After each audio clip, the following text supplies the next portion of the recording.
ಹರಿ ಓಂ.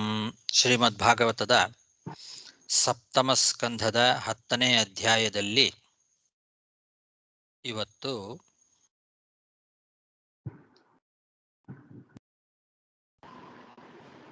Steps light off ಮಾಡಿ ಹೇಳು. 42 ಆಖ್ಯಾತಂ ಸರ್ವಮೇತತ್ತೇ ಯನ್ಮಾಂ ತ್ವಂ ಪರಿಪೃಷ್ಟವಾನ್ ದಮಘೋಷಸುತಾದೀನಾಂ ಹರೇ ಸಾಮ್ಯಮಪಿ ದ್ವಿಷಾಂ.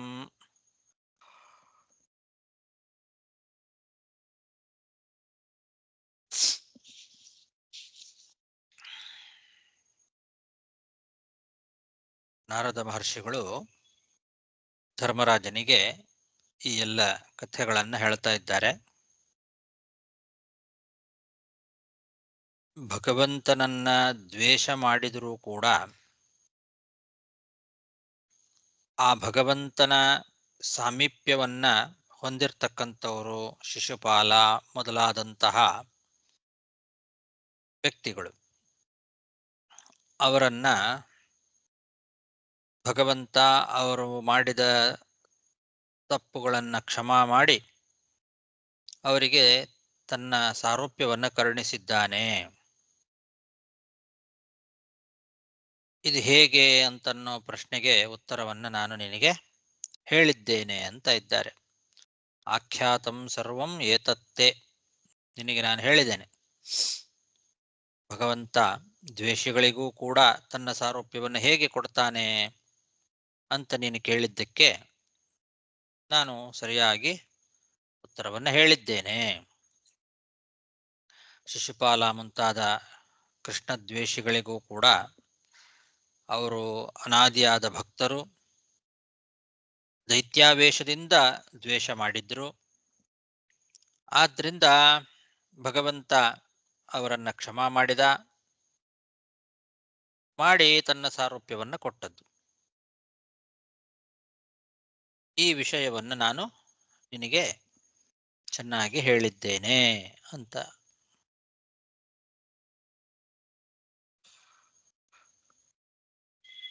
ಆಖ್ಯಾತಂ ಸರ್ವಮೇತತ್ತೇ ಯನ್ಮಾಂ ತ್ವಂ ಪರಿಪೃಷ್ಟವಾನ್ ದಮಘೋಷಸುತಾದೀನಾಂ ಹರೇಃ ಸಾಮ್ಯಮಪಿ ದ್ವಿಷಾಂ.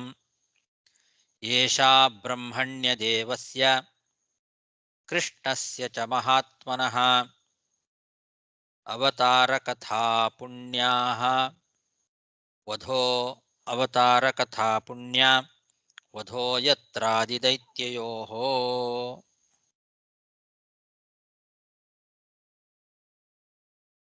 ಇದು ಮಹಾತ್ಮನಾದಂತಹ ಶ್ರೀಕೃಷ್ಣ ಪರಮಾತ್ಮನ ಅತ್ಯಂತ ಪುಣ್ಯಕರವಾದ ಅವತಾರದ ಕಥೆ ಅಂತಾರೆ. ಆದಿ ದೈತ್ಯರಾದಂತಹ ಹಿರಣ್ಯಕಶಿಪು ಮತ್ತು ಹಿರಣ್ಯಾಕ್ಷ ಇವರ ವಧೆಯನ್ನ ಒಳಗೊಂಡಿರ್ತಕ್ಕಂತಹ ಕಥೆ.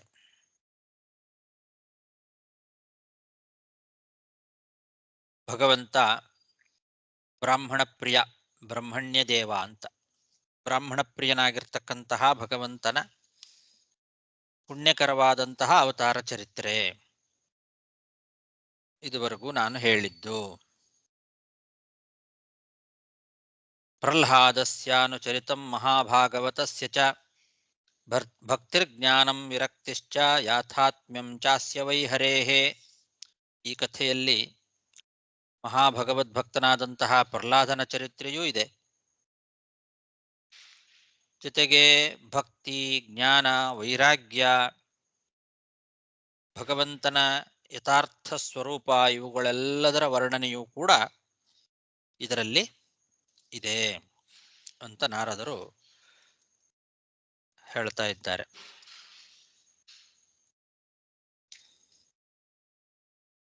ಸರ್ಗಸ್ಥಿತ್ಯಪ್ಯಯೇಷಸ್ಯ ಗುಣಕರ್ಮಾನುವರ್ಣನಂ ಪರಾವರೇಷಾಂ ಸ್ಥಾನಾನಾಂ ಕಾಲೇನಾವ್ಯತ್ಯಯೋ ಮಹಾನ್. ಸೃಷ್ಟಿ ಸ್ಥಿತಿ ಲಯಗಳಿಗೆ ಸ್ವಾಮಿಯಾಗಿರ್ತಕ್ಕಂಥವನು, ಒಡೆಯನಾಗಿರ್ತಕ್ಕಂಥವನು ಭಗವಂತ. ಅಂತಹ ಭಗವಂತನ ಗುಣಕರ್ಮಾನುವರ್ಣನಂ, ಗುಣಕರ್ಮಗಳ ವರ್ಣನೆ ಇದೆ. ಪರಾವರೇಶಾಂ ಸ್ಥಾನಾನಾಂ ಅಂದರೆ ದೊಡ್ಡ ಮತ್ತು ಸಣ್ಣ ಪದವಿಗಳೇನಿದ್ದಾವೆ, ಇಂದ್ರ ಪದವಿ ಮೊದಲಾದಂತಹ ಪದವಿಗಳು ಅದೆಲ್ಲ ಕಾಲವಶದಿಂದ ಹೇಗೆ ವ್ಯತ್ಯಾಸವನ್ನು ಪಡಿತಾವೆ, ದೊಡ್ಡ ವ್ಯತ್ಯಾಸವನ್ನ, ಅದನ್ನೂ ಕೂಡ ಹೇಳ್ತೇನೆ. ಧರ್ಮೋ ಭಾಗವತಾನಾಂ ಚ ಭಗವಾನ್ ಯೇನ ಗಮ್ಯತೆ ಆಖ್ಯಾನೇಸ್ಮಿನ್ ಸಮಾಖ್ಯಾತಂ ಆಧ್ಯಾತ್ಮಿಕಮಶೇಷತಃ. ಮುಖ್ಯವಾಗಿ ಭಗವಂತನನ್ನ ಪಡಿಲಿಕ್ಕೆ ಯಾವ ಒಂದು ಉಪಾಯ,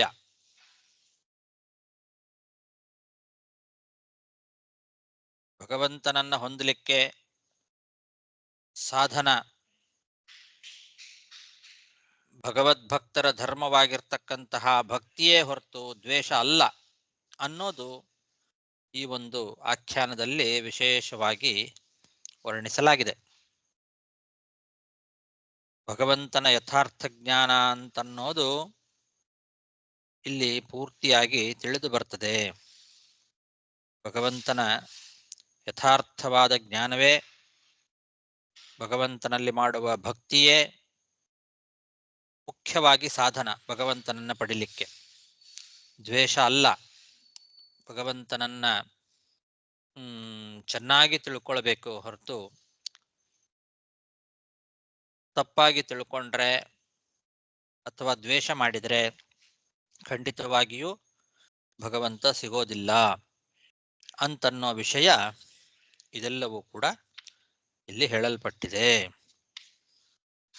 ಅಂತ ನಾರದರು ತಮ್ಮ ಈ ಒಂದು ಪ್ರವಚನದಲ್ಲಿ ಏನೇನು ವಿಷಯಗಳು ಒಳಗೊಂಡಿದೆ ಅನ್ನೋದನ್ನ ಸಂಕ್ಷೇಪವಾಗಿ ಪ್ರಧಾನವಾದ ವಿಷಯಗಳನ್ನೆಲ್ಲ ಸಂಗ್ರಹ ಮಾಡಿ ಈ ಕೊನೆ 3-4 ಶ್ಲೋಕಗಳಲ್ಲಿ ತಿಳಿಸಿ ಹೇಳಿದ್ದಾರೆ. ಪ್ರಹ್ಲಾದ ಚರಿತ್ರೆ ಇದೆ. ಆ ಪ್ರಹ್ಲಾದ ಮಾಡುವ ಜ್ಞಾನ, ಅವನಲ್ಲಿರ್ತಕ್ಕಂತಹ ಜ್ಞಾನ, ಭಕ್ತಿ, ವೈರಾಗ್ಯಗಳ ವರ್ಣನೆ ಇದೆ. ಅದರ ಜೊತೆಗೆ ಹಿರಣ್ಯಕಶಿಪು ಮಾಡಿದ ವೈರಪೂರ್ವಕವಾದ ಭಕ್ತಿಯ ವರ್ಣನೆಯೂ ಇದೆ. ಅವನು ತಾಯಿಗೆ ಉಪದೇಶ ಮಾಡುವಾಗ ಎಂಥ ಒಬ್ಬ ಭಕ್ತ ಅಂತನ್ನೋದು ಕೂಡ ಸ್ಪಷ್ಟ ಆಗ್ತದೆ. ನಮಗೆ ಹಿಂದೆ ಬಂದಿದೆ ಆ ಕತೆ. ಹಿರಣ್ಯಕಶಿಪು ತಾಯಿಗೆ ಉಪದೇಶವನ್ನು ಮಾಡುವಾಗ ಒಳ್ಳೆ ಭಕ್ತಿಯ ಉಪದೇಶವನ್ನು ಮಾಡಿದ್ದಾನೆ. ಅದರಿಂದ ಗೊತ್ತಾಗ್ತದೆ ಅವನಂಥ ಒಬ್ಬ ಉತ್ತಮವಾದ ಭಕ್ತ ಅನ್ನೋದು. ಮುಂದೆ ಅಸುರಾವೇಶದಿಂದ ಭಗವಂತನಲ್ಲಿ ದ್ವೇಷವನ್ನೂ ಮಾಡ್ತಾನೆ. ಆ ದ್ವೇಷವನ್ನ ಭಗವಂತ ತಾನು ಕ್ಷಮಾ ಮಾಡಿ ಪ್ರಹ್ಲಾದನ ಮುಂದೆ ಹಿರಣ್ಯಕಶಿಪುವಿನ ಬಗ್ಗೆ ಪ್ರೀತಿಯಿಂದ ಆಡಿದ ಮಾತುಗಳು ಕೂಡ ಬಂದಿದೆ. ಪಿತಾ ಪೂತಃ ಅಂತ ಹೇಳಿ, ನಿನ್ನ ತಂದೆ ಪವಿತ್ರ ಆಗಿದ್ದಾನೆ, ಮದಂಗ ಸ್ಪರ್ಶನೇನ ಅಂತೆಲ್ಲ ಮಾತುಗಳು ಕೂಡ ಭಗವಂತನೇ ಆಡಿದ ಮಾತುಗಳು ಬಂದಿದೆ. ಹಾಗಾಗಿ ಅಸುರಾವೇಶದಿಂದ ಅವನು ದ್ವೇಷ ಮಾಡಿದ್ದು ಹೊರತು ನಿಜವಾಗ್ಲೂ ಅವನು ಭಕ್ತ ಅಂತನ್ನೋ ವಿಷಯವೂ ಕೂಡ ನಮಗೆ ಇದುವರೆಗೆ ನಾರದರು ಹೇಳಿದ ಮಾತುಗಳಿಂದ ಗೊತ್ತಾಗ್ತಾ ಇದೆ. ಆದರೆ ಬೇರೆ ವ್ಯಾಖ್ಯಾನಕಾರರು ಇಲ್ಲಿ ದ್ವೇಷ ಅಂತನ್ನೋದು ಭಗವಂತನ ಪ್ರಾಪ್ತಿಗೆ ಹೇಗೆ ಕಾರಣ ಆಗ್ತದೆ ಅಂತನ್ನೋದಕ್ಕೆ ದೃಷ್ಟಾಂತವಾಗಿ ಹಿರಣ್ಯಕಶಿಪುನ ಕಥೆ ಹೊರಟಿದೆ ಅಂತಾರೆ. ಅವ್ರ ಪ್ರಕಾರ ದ್ವೇಷವೂ ಕೂಡ ಭಗವತ್ ಪ್ರಾಪ್ತಿಗೆ ಕಾರಣ ಅಂತಾರೆ ಅವರು. ಮೇಲ್ನೋಟಕ್ಕೆ ಹಾಗೆ ಕಂಡರೂ ಕೂಡ ಈಗ ಉಪಸಂಹಾರ ಮಾಡುವಾಗ ಸ್ಪಷ್ಟವಾಗಿ ಧರ್ಮೋ ಭಾಗವತಾನಾಂಚ ಭಗವಾನ್ ಏನ ಗಮ್ಯತೆ ಅಂತಿದೆ. ಭಗವತ್ ಪ್ರಾಪ್ತಿಗೆ ಸಾಧನವಾದಂತಹ ಭಾಗವತ ಧರ್ಮ, ಅದನ್ನ ನಾವು ಈ ಆಖ್ಯಾನದಲ್ಲಿ ವರ್ಣನೆ ಮಾಡಿದ್ದೇವೆ ಅಂತ ನಾರದರು ಕೊನೆಗೆ ಹೇಳ್ತಾ ಇದ್ದಾರೆ. ಇದರಿಂದ ಭಾಗವತ ಧರ್ಮ ಅಂತಂದ್ರೆ ಭಕ್ತಿಯೇ ಹೊರತು ದ್ವೇಷ ಅಲ್ಲ ಅಂತನ್ನೋದು ಸ್ಪಷ್ಟವಾಗಿ ಗೊತ್ತಾಗ್ತದೆ. ಯಾವುದೇ ಒಂದು ವಿಷಯವನ್ನ ನಿರ್ಣಯ ಮಾಡುವಾಗ ಉಪಕ್ರಮೋಪಸಂಹಾರಾವಪೂರ್ವತ ಅಂತ ಒಂದು ನಿಯಮ ಇದೆ. ಉಪಕ್ರಮಕ್ಕಿಂತ ಉಪಸಂಹಾರ ಪ್ರಬಲ. ಹಾಗಾಗಿ ಉಪಕ್ರಮದಲ್ಲಿ ಮೇಲ್ನೋಟಕ್ಕೆ ದ್ವೇಷವು ಭಗವಂತನ ಪ್ರಾಪ್ತಿಗೆ ಕಾರಣ ಅಂತನ್ನೋ ರೀತಿಯಲ್ಲಿ ಹೇಳಿದ್ರು ಕೂಡ ಉಪಸಂಹಾರದಲ್ಲಿ ಧರ್ಮೋ ಭಾಗವತಾನಾಂಚ ಭಗವಾನ್ ಏನ ಗಮ್ಯತೆ ಅಂತ ಭಕ್ತಿಯೇ ಪ್ರಧಾನ, ಭಕ್ತಿಯೇ ಸಾಧನ, ದ್ವೇಷ ಅಲ್ಲ ಅಂತನ್ನೋ ಮಾತನ್ನ ಹೇಳಿರೋದ್ರಿಂದ ಈ ಬೇರೆ ವ್ಯಾಖ್ಯಾನಕಾರರ ಅಭಿಪ್ರಾಯ ಸರಿಯಲ್ಲ, ಭಾಗವತದ ಅಭಿಪ್ರಾಯ ಅಲ್ಲ ಅದು ಅನ್ನೋದು ಸ್ಪಷ್ಟವಾಗಿ ಗೊತ್ತಾಗ್ತದೆ. ಮತ್ತೆ ಇಲ್ಲಿ ಧರ್ಮೋ ಭಾಗವತಾನಾಂ ಚ ಅಂತನ್ನಲ್ಲಿ ಚ ಅನ್ನೋ ಒಂದು ಪದ ಇದೆ.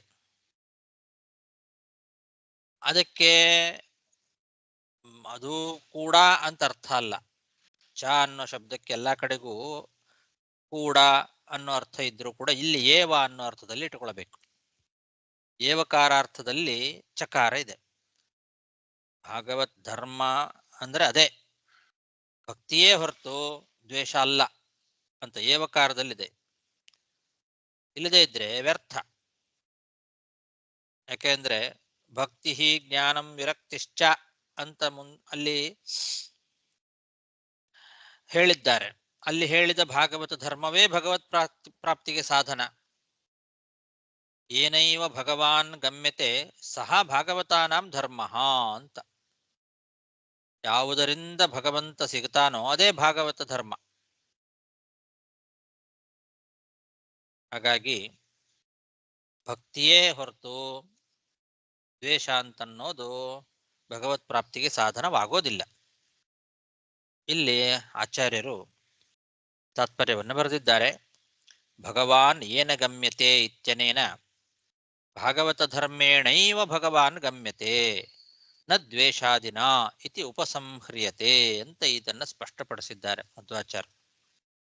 ಭಗವಾನ್ ಏನ ಗಮ್ಯತೆ ಅಂತನ್ನೋದ್ರಿಂದ ಭಾಗವತ ಧರ್ಮದಿಂದಲೇನೆ ಭಗವಂತ ಸಿಗ್ತಾನೆ ಹೊರತು ದ್ವೇಷ ಮೊದಲಾದವುಗಳಿಂದ ಅಲ್ಲ ಅಂತ ಉಪಸಂಹಾರ ಮಾಡ್ತಾ ಇದ್ದಾರೆ.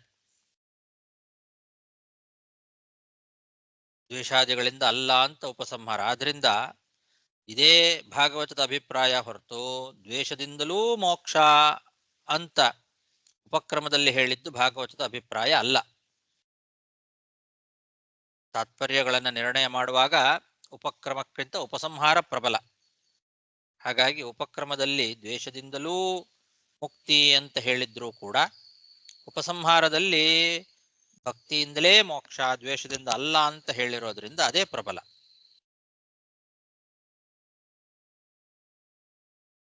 ಆಖ್ಯಾತಂ ಸರ್ವಮೇತತ್ತೇ ಅನ್ನೋದು ಕೂಡ ಉಪಸಂಹಾರ. ಇದುವರೆಗೂ ನಿನಗೆಲ್ಲ ಹೇಳಿದ್ದೇನೆ ಅಂತ ಹೇಳಿ ಉಪಸಂಹಾರ ಮಾಡ್ತಾ ಇದ್ದಾರೆ ನಾರದರು. ಅಲ್ಲಿ ದ್ವಿಷಾಮಪಿ ಹರೇ ಸಾಮ್ಯಂ ಅಂತ ದ್ವೇಷಕ್ಕೆ ಮುಕ್ತಿ ಸಾಧನತ್ವವನ್ನು ಹೇಳಿದ್ದಾರಲ್ಲ ಅಲ್ಲಿಯೂ ಕೂಡ ಅಂತನ್ನೋ ಪ್ರಶ್ನೆ ಬರಬಹುದು. ಆದ್ರೆ ಆಖ್ಯಾತಂ ಸರ್ವಮೇತತ್ತೆ ಅಂತನ್ನೋದು ಉಪಸಂಹಾರ ಅಲ್ಲ. ಯಾಕೆಂದ್ರೆ ಮುಂದೆ ಬ್ರಹ್ಮಣ್ಯ ದೇವಸ್ಯ ಕೃಷ್ಣಸ್ಯ ಚ ಮಹಾತ್ಮನಃ ಏಷಾ ಅವತಾರ ಕಥಾ ಅಂತ ಹಿಂದೆ ಹೇಳಿದ ಇತಿವೃತ್ತವನ್ನ ಸಂಕ್ಷೇಪವಾಗಿ ತಿರುಗಿ ಹೇಳಿದ್ದಾರೆ. ವೃತ್ತಾನುಕಥನಂ ಚ ತದರ್ಥತ್ವೇನೈವ ಜ್ಞಾನಸ್ಯ ವಿಶೇಷ ಯಥಾತ್ಮ್ಯಾದಯಃ ಅಂತ ಆಚಾರ್ಯರು ಅದನ್ನು ತಿಳಿಸಿಕೊಡ್ತಾರೆ. ಬ್ರಹ್ಮಣ್ಯ ದೇವಸ್ಯ ಕೃಷ್ಣಸ್ಯ ಚ ಮಹಾತ್ಮನಃ ಏಷಾ ಅವತಾರ ಕಥಾ ಅಂತ ಹಿಂದೆ ಹೇಳಿದ ಆ ಇತಿವೃತ್ತವನ್ನೇ ಸಂಕ್ಷೇಪವಾಗಿ ಮತ್ತೆ ಹೇಳ್ತಾ ಇದ್ದಾರೆ. ಇದು ಮುಂದೆ ಧರ್ಮೋ ಭಾಗವತಾನಾಂಚ ಅಂತನ್ನೋದು ಏನಿದೆಲ್ಲ ಅದನ್ನು ಉಪಸಂಹಾರ ಮಾಡ್ಲಿಕ್ಕೋಸ್ಕರ ಹಿಂದೆ ಹೇಳಿದ್ದನ್ನೇ ಮತ್ತೆ ತಿರುಗಿ ಹೇಳಿದ್ದು. ಉಪಸಂಹಾರ ಅಂತಂದ್ರೆ ಧರ್ಮೋ ಭಾಗವತಾನಾಂಚ ಭಗವಾನ್ ಏನ ಗಮ್ಯತೆ ಅನ್ನೋದೇ ಉಪಸಂಹಾರ. ಭಾಗವತ ಧರ್ಮ ಅಂದ್ರೆ ಯಾವುದು ಅಂತ ಆಮೇಲೆ ಪ್ರಶ್ನೆ ಬರ್ತದೆ ನಮಗೆ.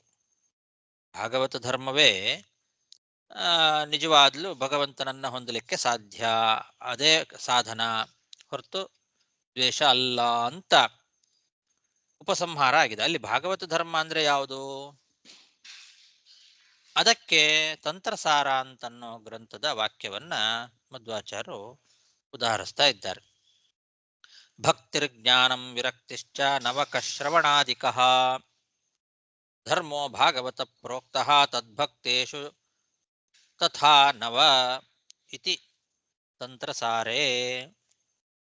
ಭಾಗವತ ಧರ್ಮ ಅಂದ್ರೆ ಯಾವುದು ಅನ್ನೋದನ್ನ ಈ ಶ್ಲೋಕದಲ್ಲಿ ನಮಗೆ ತಿಳಿಸಿಕೊಟ್ಟಿದ್ದಾರೆ. ಭಕ್ತಿರ್ಜ್ಞಾನಂ ವಿರಕ್ತಿಶ್ಚ ಅಂತ. ಇದರಲ್ಲಿ ಯಾಥಾತ್ಮ್ಯಂ ಚಾಸ್ಯ ಅಂತನ್ನೋ ಪದ ಇದೆ ಭಾಗವತದಲ್ಲಿ.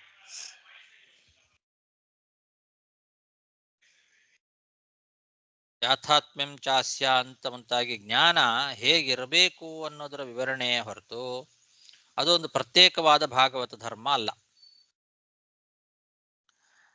ಭಕ್ತಿ, ಜ್ಞಾನ, ವಿರಕ್ತಿ ಇದು ಮೂರು, ಮತ್ತು ಅವುಗಳಿಗೆ ಬಾಹ್ಯ ಚಿಹ್ನ ರೂಪಗಳಾಗಿರ್ತಕ್ಕಂತಹ ಶ್ರವಣಾದಿ ನವವಿಧವಾದ ಭಕ್ತರ ಆಚರಣೆಗಳು, ಶ್ರವಣ ಮನನ ಮೊದಲಾದಂತಹ ಭಕ್ತರ ನವವಿಧವಾದ ಭಕ್ತಿ ಏನಿದೆ ಆ ಭಕ್ತರ ಆಚರಣೆಗಳು ಭಾಗವತ ಧರ್ಮ ಅಂತ ಕರೆಸ್ಕೊಳ್ತದೆ. ಭಗವದ್ಭಕ್ತರ ಕುರಿತಾದಂತಹ ಭಕ್ತಿ, ಜ್ಞಾನ, ವಿರಕ್ತಿಗಳು ಮತ್ತು ಶ್ರವಣಾದಿಗಳು ಇದೆಲ್ಲ ಭಾಗವತ ಧರ್ಮ ಅಂತ ಕರೆಸ್ಕೊಳ್ತದೆ ಅಂತ ಹೀಗೆ ತಂತ್ರಸಾರ ಗ್ರಂಥದಲ್ಲಿ ಸ್ಪಷ್ಟವಾಗಿ ಇದೆ. ಹಾಗಾಗಿ ಇದರಿಂದಲೇ ಮೋಕ್ಷ. ನವವಿಧವಾದ ಭಕ್ತಿ,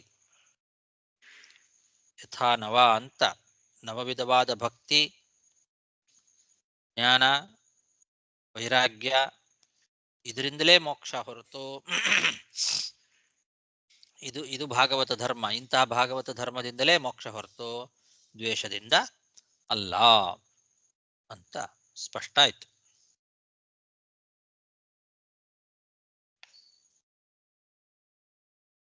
ಏಷಾ ಬ್ರಹ್ಮಣ್ಯ ದೇವಸ್ಯ ಕೃಷ್ಣಸ್ಯ ಚ ಮಹಾತ್ಮನಃ ಅವತಾರ ಕಥಾ ಪುಣ್ಯ ವಧೋ ಯತ್ರಾಜಿ ದೈತ್ಯಯೋಃ ಪ್ರಹ್ಲಾದಸ್ಯಾನುಚರಿತಂ ಮಹಾಭಾಗವತಸ್ಯ ಚ ಭಕ್ತಿರ್ಜ್ಞಾನಂ ವಿರಕ್ತಿಶ್ಚ ಯಾಥಾತ್ಮ್ಯಂ ಚಾಸ್ಯ ವೈ ಹರೇಃ ಸರ್ಗಸ್ಥಿತ್ಯಪ್ಯಯೇಷಸ್ಯ ಗುಣಕರ್ಮಾನುವರ್ಣನಂ ಪರಾವರೇಷಾಂ ಸ್ಥಾನಾನಾಂ ಕಾಲೇನಾವ್ಯತ್ಯಯೋ ಮಹಾನ್ ಧರ್ಮೋ ಭಾಗವತಾನಾಂ ಚ ಭಗವಾನ್ ಯೇನ ಗಮ್ಯತೆ ಆಖ್ಯಾನೇಸ್ಮಿನ್ ಸಮಾಖ್ಯಾತಂ ಆಧ್ಯಾತ್ಮಿಕಮಶೇಷತಃ. ಇಷ್ಟು ಹೇಳಿ ಈಗ ಫಲವನ್ನ ಹೇಳ್ತಾ ಇದ್ದಾರೆ.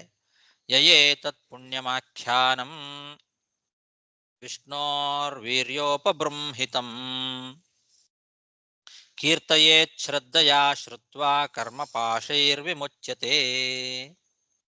ಯಾರು ಈ ವಿಷ್ಣುವಿನ ಮಹಿಮೆಗಳನ್ನ ಒಳಗೊಂಡಂತಹ ಈ ಪುಣ್ಯಕರವಾದ ಆಖ್ಯಾನವನ್ನ ಹೇಳ್ತಾರೋ ಮತ್ತು ಯಾರು ಶ್ರದ್ಧೆಯಿಂದ ಕೇಳಿ ಆನಂದವನ್ನ ಅನುಭವಿಸ್ತಾರೋ ಅವರು ಈ ಸಂಸಾರ ಬಂಧನದಿಂದ ಮುಕ್ತರಾಗ್ತಾರೆ ಅಂತ. ಇದರ ಫಲ ಇದು. ಏತತ್ ಪುಣ್ಯಂ ಆಖ್ಯಾನಂ, ಪುಣ್ಯಕರವಾದಂತಹ ಆಖ್ಯಾನ ಇದು. ವಿಷ್ಣೋರ್ ವೀರ್ಯೋಪಬೃಂಹಿತಂ ಅಂದ್ರೆ ಭಗವಂತನ ಮಹಿಮೆಯನ್ನ ಒಳಗೊಂಡಂತಹ ಪುಣ್ಯಕರವಾದ ಒಂದು ಆಖ್ಯಾನ. ಇದನ್ನ ಕೀರ್ತಯೇತ್ ಶ್ರದ್ಧಯಾ ಶ್ರುತ್ವ, ಯಾರು ಶ್ರದ್ಧೆಯಿಂದ ಇದನ್ನ ಕೇಳ್ತಾರೋ ಮತ್ತು ಯಾರು ಹೇಳ್ತಾರೋ ಅವರು ಕರ್ಮಪಾಶೈರ್ವಿಮುಚ್ಯತೆ ಅಂತಂದ್ರೆ ಈ ಕರ್ಮಪಾಶ ಸಂಸಾರ ಬಂಧನ ಇದರಿಂದ ಮುಕ್ತರಾಗ್ತಾರೆ ಅಂತ ಈ ಒಂದು ಆಖ್ಯಾನದ ಫಲವನ್ನು ಕೂಡ ನಾರದರು ವರ್ಣನೆ ಮಾಡ್ತಾ ಇದ್ದಾರೆ. ಯಯೇತತ್ ಪುಣ್ಯಮಾಖ್ಯಾನಂ ವಿಷ್ಣೋರ್ವೀರ್ಯೋಪಬೃಂಹಿತಂ ಕೀರ್ತಯೇತ್ ಶ್ರದ್ಧಯಾ ಶ್ರುತ್ವಾ ಕರ್ಮಪಾಶೈರ್ವಿಮುಚ್ಯತೆ.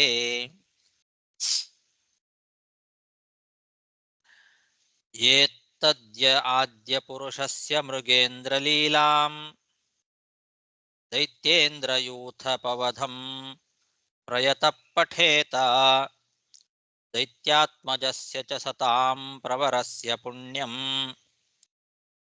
ಶ್ರುತ್ವಾನುಭಾವಮಕುತೋ ಭಯಮೇತಿ ಲೋಕಂ.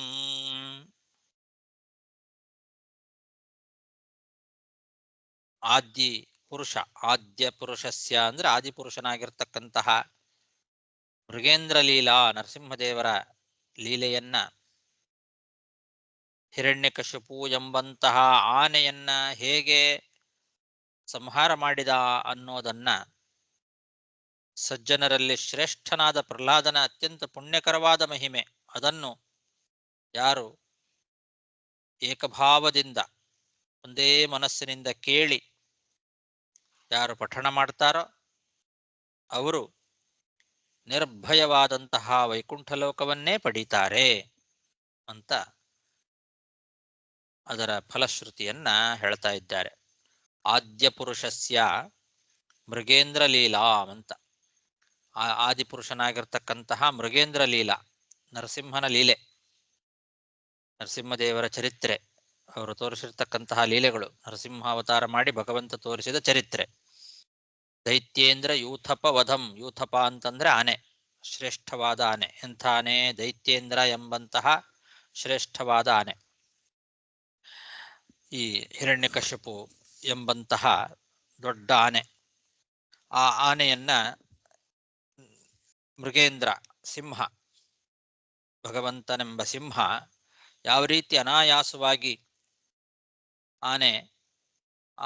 ಆನೆಯನ್ನ ಸಿಂಹ ಸಂಹಾರ ಮಾಡ್ತು ಅನ್ನೋದು ಚರಿತ್ರೆ. ನರಸಿಂಹದೇವರು ಹೇಗೆ ಹಿರಣ್ಯಕಶಿಪುವನ್ನು ಅನಾಯಾಸವಾಗಿ ಸಂಹಾರ ಮಾಡಿದರು ಅನ್ನೋ ಒಂದು ಚರಿತ್ರೆ. ಮತ್ತೆ ದೈತ್ಯಾತ್ಮಜಸ್ಯ ಚ ಸತಾಂ ಪ್ರವರಸ್ಯ, ಅವನು ಸತಾಂ ಪ್ರವರ ಅಂದ್ರೆ ಸಜ್ಜನರಲ್ಲಿ ಶ್ರೇಷ್ಠ.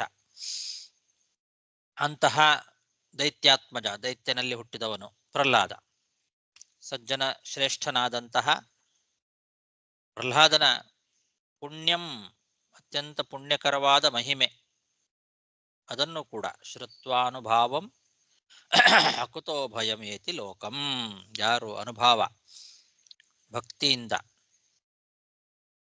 ಏಕಮನಸ್ಸಿನಿಂದ ಪಠಣ ಮಾಡ್ತಾರೋ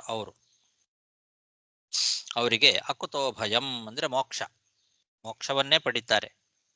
ಅಲ್ಲಿ ಭಯವೇ ಇಲ್ಲ, ನಿರ್ಭಯವಾದಂತಹ ಲೋಕ ವೈಕುಂಠ ಲೋಕ. ಅಂತಹ ವೈಕುಂಠ ಲೋಕವನ್ನ ಅವರು ಪಡಿತಾರೆ ಅಂತ ಅರ್ಥ.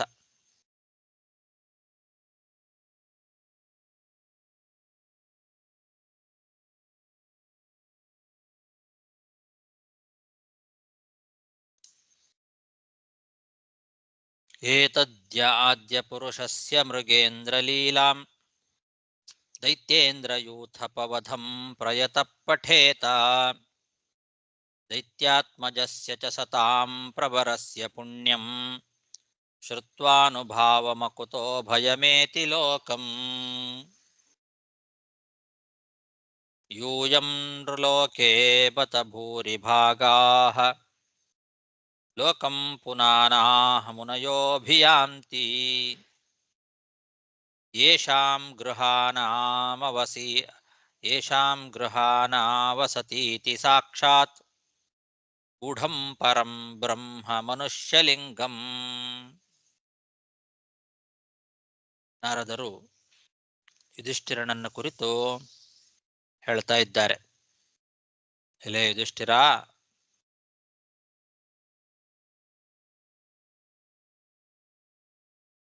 ಯೂಯಂ ಅಂದ್ರೆ ನೀವು, ಯುಧಿಷ್ಠಿರ ಮೊದಲಾದಂತಹ ನೀವೆಲ್ಲರೂ ಕೂಡ ಈ ಮನುಷ್ಯ ಲೋಕದಲ್ಲಿ ಮಹಾಭಾಗ್ಯಶಾಲಿಗಳು ಅಂತ ಆ ಪಾಂಡವರನ್ನ ಹೊಗಳ್ತಾ ಇದ್ದಾರೆ ನಾರದ ಮಹರ್ಷಿಗಳು. ಯೂಯಂ ನೀವೆಲ್ಲ ನೃಲೋಕೆ ಭೂರಿಭಾಗಾಃ ಭಾರಿ ಪುಣ್ಯ ಮಾಡಿದವರು ನೀವೆಲ್ಲ. ಯಾಕೆ ಅಂತಂದ್ರೆ ನಿಮ್ಮ ಮನೆಗಳಿಗೆ ಇಡೀ ಜಗತ್ತನ್ನೇ ಪವಿತ್ರವನ್ನಾಗಿ ಮಾಡ್ತಕ್ಕಂತಹ ಋಷಿಮುನಿಗಳೆಲ್ಲ ಬರ್ತಾರೆ.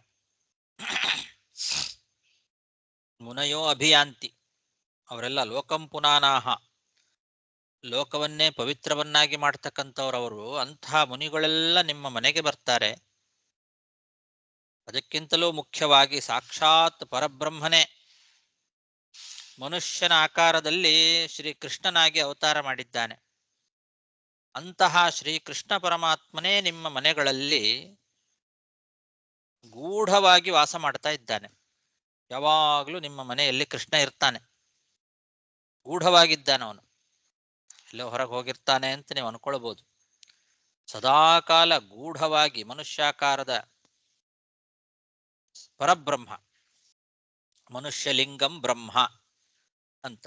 ಮನುಷ್ಯಲಿಂಗಂ ಬ್ರಹ್ಮ ಅಂದ್ರೆ ಮನುಷ್ಯನಾಗಿ ಅವತಾರ ಮಾಡಿರ್ತಕ್ಕಂತಹ ಪರಬ್ರಹ್ಮನೇ ಶ್ರೀಕೃಷ್ಣ. ಗೂಢಂ ವಸತಿ, ಗೂಢವಾಗಿ ನಿಮ್ಮ ಮನೆಗಳಲ್ಲಿ ವಾಸ ಮಾಡ್ತಾ ಇದ್ದಾನೆ. ಆದ್ರಿಂದ ನೀವೆಲ್ಲ ಮಹಾಪುಣ್ಯವಂತರು ಅಂತ ಪಾಂಡವರನ್ನ ನಾರದರು ಹೇಳೋ ಮಾತು. ಭಾಗ್ಯಶಾಲಿಗಳು, ಭೂರಿಭಾಗಾಹ ಅಂತ. ಭಾಗ ಅಂತಂದ್ರೆ ಭಾಗಧೇಯ, ಭೂರಿಭಾಗರು, ಪುಣ್ಯವಂತರು, ಅತ್ಯಂತ ಪುಣ್ಯವಂತರು ನೀವೆಲ್ಲ. ಎರಡು ಕಾರಣ ಕೊಟ್ಟಿದ್ದಾರೆ ನಾರದರು. ಒಂದು, ಮಹಾಮಹಾ ಋಷಿಮುನಿಗಳು, ಲೋಕಪಾವನರವರೆಲ್ಲ. ಆ ಋಷಿಮುನಿಗಳೆಲ್ಲ ನಿಮ್ಮ ಮನೆಗೆ ಬರ್ತಾ ಇರ್ತಾರೆ.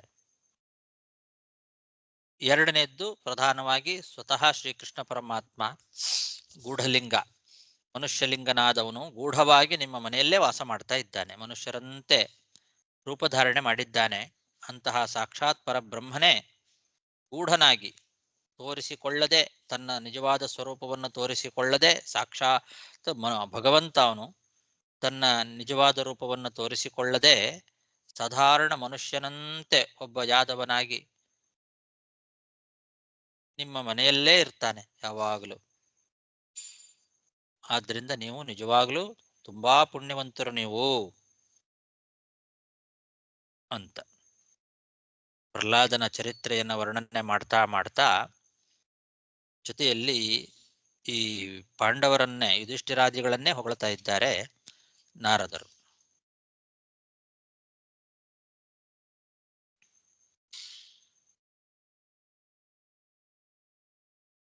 ಇಲ್ಲಿ ವಿಜಯಧ್ವಜ ತೀರ್ಥರು ಇದಕ್ಕೆ ಅವತರಣಿಕೆಯನ್ನು ಕೊಡುವಾಗ, ಇದುವರೆಗೆ ಪ್ರಹ್ಲಾದನ ಚರಿತ್ರೆಯನ್ನ ಇಷ್ಟೆಲ್ಲ ಅತ್ಯುತ್ತಮವಾದ ಚರಿತ್ರೆ ಹಾಗೆ ಹೀಗೆ ಅಂತ ವರ್ಣನೆ ಮಾಡಿದ್ದಾರೆ. ಈ ರೀತಿ ವರ್ಣನೆ ಮಾಡಿದ್ರಿಂದ ಯುಧಿಷ್ಠಿರಾದಿಗಳಿಗೆ ಅಧಮತ್ವವನ್ನ ಹೇಳ್ದಂಗಾಯ್ತಲ್ವಾ ಅಂತ ಕೆಲವರಿಗೆ ಅನಿಸ್ಬೋದು. ಅವ್ರಿಗಿಂತ, ಪ್ರಹ್ಲಾದಾದಿಗಳಿಗಿಂತ ಇವರೇನು ಕಡಿಮೆನಾ? ಪಾಂಡವರು ಪ್ರಹ್ಲಾದನಿಗಿಂತಲೂ ಕೂಡ ಉತ್ತಮರಾಗಿರ್ತಕ್ಕಂಥವ್ರು. ಪ್ರಹ್ಲಾದನ ಒಂದು ಭಕ್ತಿಗಿಂತಲೂ ಕೂಡ ಉತ್ತಮವಾದ ಭಕ್ತಿಯನ್ನ ಮಾಡ್ತಕ್ಕಂಥವರೇ ಇವರು. ಯುಧಿಷ್ಠಿರ, ಪ್ರಧಾನವಾಗಿ ನಮಗೆ ಭೀಮಸೇನ, ಅರ್ಜುನ, ಇವರೆಲ್ಲ ಮಹಾವಿಷ್ಣು ಭಕ್ತರು. ಇವರಿಗೆ ಪ್ರಹ್ಲಾದನ ಚರಿತ್ರೆಯನ್ನು ಹೇಳುವಾಗ ಭಾರಿ ದೊಡ್ಡ ಉತ್ತಮ ಭಕ್ತ ಹಾಗೆ ಹೀಗೆ ಅಂತ ವರ್ಣನೆ ಮಾಡ್ತಾ ಮಾಡ್ತಾ ಮಾಡ್ತಾ ಈ ಯುಧಿಷ್ಠಿರಾದಿಗಳಿಗೆ ಅಧಮತ್ವ ಅನ್ನೋದು ತೋರ್ತಾ ಇದೆ ಅಲ್ವಾ ಅಂತ ಒಂದು ಶಂಕೆ ಬಂದರೆ, ಅದರ ಪರಿಹಾರಕ್ಕೋಸ್ಕರ ಇಲ್ಲಿ ನಾರದರು ಯೂಯಂ ಭೂರಿಭಾಗಾಹ ನೃಲೋಕೆ, ನೀವು ಭಾರಿ ಪುಣ್ಯಶಾಲಿಗಳು ಅಂತ ಇವರನ್ನು ಹೊಗಳ್ತಾ ಇದ್ದಾನೆ. ನೀವೇನು ಕಡಿಮೆ ಇಲ್ಲ, ನೀವು ಭಾರಿ ಪುಣ್ಯವಂತರು ಅಂತ. ಹೀಗೆ ಅದನ್ನ ಪೀಠಿಗೆ ತಗೊಳ್ತಾರೆ ವಿಜಯಧ್ವಜ ತೀರ್ಥರು.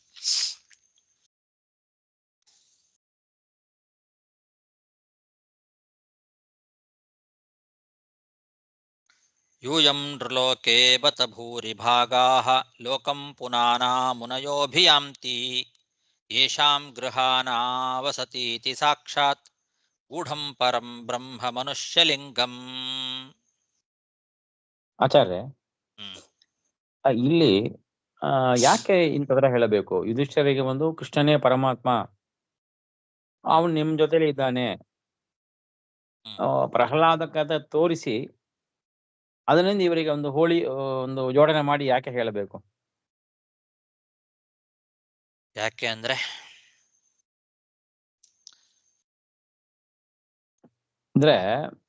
ಪ್ರಹ್ಲಾದ ಈ ಕಥೆ ನಾವು ಯಾರು ಕೇಳ್ತಾರೋ ಅದು ಅದೆಲ್ಲ ನಮ್ಮ ಸರಿಯಾದ ಧರ್ಮ ತಿಳ್ಕೊಂಡ್ರೆ ನಮಗೆ ಕರ್ಮ ಬಂಧನದಿಂದ ಬಿಡುಗಡೆ ಆಗತ್ತೆ, ಅದು ರೈಟು, ನಮ್ಮ ಸಾಮಾನ್ಯ ಮನುಷ್ಯರಿಗೆ.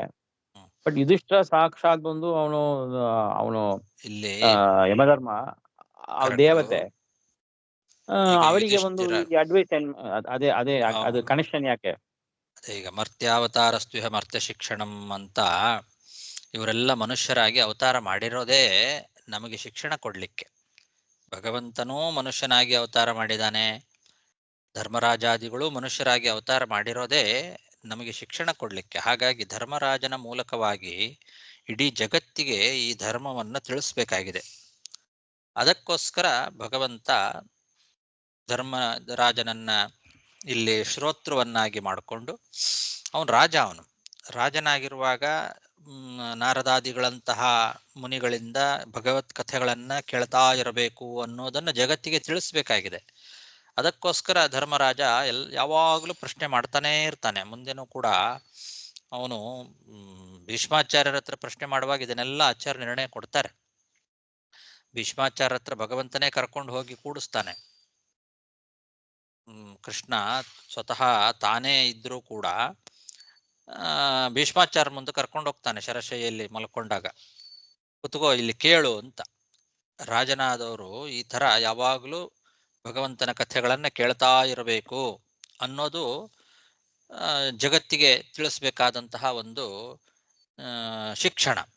ತನ್ಮೂಲಕವಾಗಿ ಧರ್ಮರಾಜನ ಮೂಲಕವಾಗಿ ನಮಗೆಲ್ಲರಿಗೂ ಈ ಒಂದು ಚರಿತ್ರೆಯನ್ನು ತಿಳಿಸುವ ಒಂದು ಉದ್ದೇಶ ಪ್ರಧಾನವಾಗಿ. ಆದ್ರಿಂದ ಅವನು ಶ್ರವಣ ಮಾಡ್ತಾ ಕುತ್ಕೊಂಡ.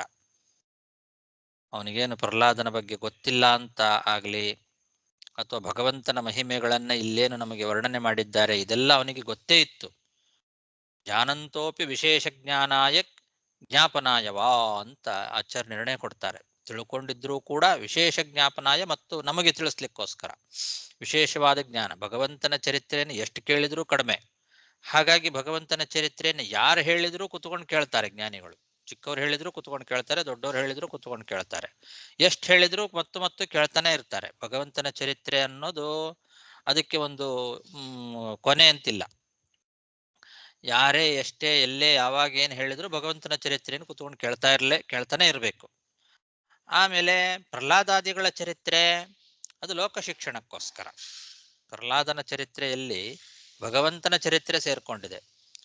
ಆ ಕಾರಣದಿಂದ ಪ್ರಹ್ಲಾದಾದಿಗಳನ್ನ ಬೇಕಂತಲೇ ದೊಡ್ಡವರನ್ನಾಗಿ ಮಾಡಿ ನಮಗೆ ಆ ಭಗವದ್ಭಕ್ತಿಯ ಒಂದು ಮಹಿಮೆಯನ್ನು ತಿಳಿಸ್ಲಿಕ್ಕೋಸ್ಕರ ತಾವು ಮನುಷ್ಯರಂತೆ ನಟನೆ ಮಾಡಿ ಗೊತ್ತಿಲ್ಲದೆ ಇರೋರಂತೆ ಕುತ್ಕೊಂಡು ಕೇಳಿ ಜಗತ್ತಿಗೆ ತಿಳಿಸಿ ಕೊಡ್ತಾರೆ. ಇದು ನಮ್ಮ ಮೇಲಿನ ಕರುಣೆ, ಧರ್ಮರಾಜಾದಿಗಳು ತೋರಿಸಿರ್ತಕ್ಕಂತಹ ಕರುಣೆ ನಮ್ಮ ಮೇಲೆ. ಧರ್ಮರಾಜ ಭಾರಿ ದೊಡ್ಡವನು, 12ನೇ ಕಕ್ಷೆ ಒಂದು. ಅದರ ನಂತರದಲ್ಲಿ ಎಷ್ಟೋ ಜನರಾದ ಮೇಲೆ ಪ್ರಹ್ಲಾದ ಬರೋದು 19ನೇ ಕಕ್ಷೆ. ಹಾಗಾಗಿ ಪ್ರಹ್ಲಾದನ ಚರಿತ್ರೆಯನ್ನ ಧರ್ಮರಾಜ ಕುತ್ಕೊಂಡು ಕೇಳಿದ್ದು, ನಾರದರು ಹೇಳಿದ್ದು, ಇದೆಲ್ಲ ನಮಗೋಸ್ಕರ ಲೋಕ ಶಿಕ್ಷಣ. ಓಕೆ ಆಚಾರ್ಯ, ಚಂದಾಗಿ ಚಂದಾಗಿ ಸಮರೈಸ್ ಮಾಡಿ ಹೇಳಿದರು. ಗುರುಗಳೇ, ನನಗೆ ಇನ್ನೊಂದು ಸಂದೇಹ, ಇದು ಎಷ್ಟು ಸರಿ ಇದೆ ಅಂತ ಗೊತ್ತಾಗ್ತಾ ಇಲ್ಲ. ನಮಗೆ ನಮ್ಮ ತಂದೆ ತಾಯಿಗಳು ಮೃತವಾದಾಗ ನಮಗೆ ಅಶೌಚಾಲ ಇದು ಬಂದು ನಾವು ದೇವ್ರ ಮನೆಗೆ ಹೋಗ್ಬಾರ್ದು, ಅದೆಲ್ಲ ತುಂಬಾ ಕಂಡೀಷನ್ಸ್ ಆಗ್ತಾರಲ್ಲ. ಇವಾಗ ನರಸಿಂಹದೇವರು ಹಿರಣ್ಯಾಟಕನ ವಧ ಮಾಡಿದಾಗ ಅದಾದ್ಮೇಲೆ ಈಗ ಪ್ರಹ್ಲಾದನಿಗೆ ಪಟ್ಟಾಭಿಷೇಕ ಮಾಡಿಬಿಟ್ಟು ನೀನು ಹೋಗಿ ಮತ್ತೆ ಕಾರ್ಯವನ್ನ ಮಾಡು ಅಂತ ಹೇಳ್ತಾ ಇರೋದು. ಅವಾಗ ಈ ನಿಯಮ ನಮಗೆ ಮಾತ್ರನಾ, ಹೇಗದು? ಇಲ್ಲ, ಅವರಿಗೂ ಇತ್ತು. ಅದೆಲ್ಲ ಮಾಡಿದ್ರು ಅನ್ನೋದನ್ನ ಇಟ್ಕೊಳ್ಬೇಕು. ಅಂತ ಹೇಳ್ತಾನೆ, ಪ್ರೇತ ಕಾರ್ಯಗಳನ್ನೆಲ್ಲ ನೀನು ಮಾಡುವಂತ ಪ್ರಹ್ಲಾದನಿಗೆ ಭಗವಂತನೇ ಆಜ್ಞೆ ಮಾಡ್ತಾನೆ. ಅಲ್ಲ, ಭಗವಂತನೇ ಆಜ್ಞೆ ಮಾಡ್ತಾನ, ಅದಾದ ಮೇಲೆ ಪ್ರೇತ ಕಾರ್ಯಗಳೆಲ್ಲ ಮುಗಿದ ಮೇಲೆ ಪಟ್ಟಾಭಿಷೇಕ ಆಯ್ತು ಅಂತ ಇಟ್ಕೋಬೇಕು. ಹಾ, ಅದೇ ನಿಂಗೆ ಸಂದೇಹ ಬಂದಿತ್ತು. ಆವಾಗಲೇ ಪಟ್ಟಾಭಿಷೇಕ ಮಾಡಿದ್ದಲ್ಲ. ಅದೇ ತರ ಇಲ್ಲಿ ವಿಭೀಷಣಿ ಕೂಡ ಅದೇ ತರ ಆಗತ್ತಲ್ಲ. ರಾವಣನ ಅದಾದ ಮೇಲೆ ವಿಭೀಷಣಿಗೆ ಮಾಡ್ತಾರಂದ್ರೆ ಅದೆಲ್ಲ ಮುಗಿದ ಮೇಲೆ ಮಾಡ್ತಾರೆ. ಹೌದು ಹೌದು ಹೌದು, ಎಲ್ಲ ಮುಗಿದ ಮೇಲೆನೆ ಮಾಡೋದು. ಆಯ್ತಾಯ್ತು. ಅಲ್ಲಿ ಆ ಕ್ಷಣದಲ್ಲಿ ಏನು ಸ್ತೋತ್ರ ಮಾಡ್ತಾರಲ್ಲ, ಅಲ್ಲೊಂದು ಪ್ರಶ್ನೆ ಬರ್ತದೆ. ಅಲ್ಲಿ ತಕ್ಷಣದಲ್ಲೇ ಸ್ತೋತ್ರ ಮಾಡ್ತಾರೆ ಅವರೆಲ್ಲ. ಹಿರಣ್ಯಕಶಿಪುವಿನ ಸಂಹಾರ ಆದ ತಕ್ಷಣದಲ್ಲೇನೆ ಅವರೆಲ್ಲ ಸ್ತೋತ್ರ ಮಾಡ್ತಾರೆ. ಆ ಸ್ತೋತ್ರ ಅಲ್ಲಿ ಸಾಕ್ಷಾತ್ ಭಗವಂತನ ಇದ್ದಾನೆ, ಭಗವಂತನ ಎದುರಿಗೆ ಹಿರಣ್ಯಕಶಿಪು ಶವ ಆಗಿ ಬಿದ್ದಿದ್ದಾನೆ. ಆವಾಗ ಮೈಲಿಗೆ ಇಲ್ಲ. ಹಾ ಹಾ ಶವ ಚಿತೆಯಲ್ಲಿ ಇಡೋವರೆಗೂ ಕೂಡ ಮೈಲಿಗೆ ಇಲ್ಲ ಅಂತ ಇದು ಒಂದು ಪ್ರಮಾಣ ಇದೆ. ಹಾ ಹಾ ಹಾ ಹಾ ಸರಿ ಸರಿ ಸರಿ. ಶವವನ್ನ ಚಿತೆಯಲ್ಲಿ ಇಟ್ಟ ಮೇಲೆ ಮೈಲಿಗೆ ಪ್ರಾರಂಭ. ಹಾ ಹಾ ಹಾ ಆಯ್ತು.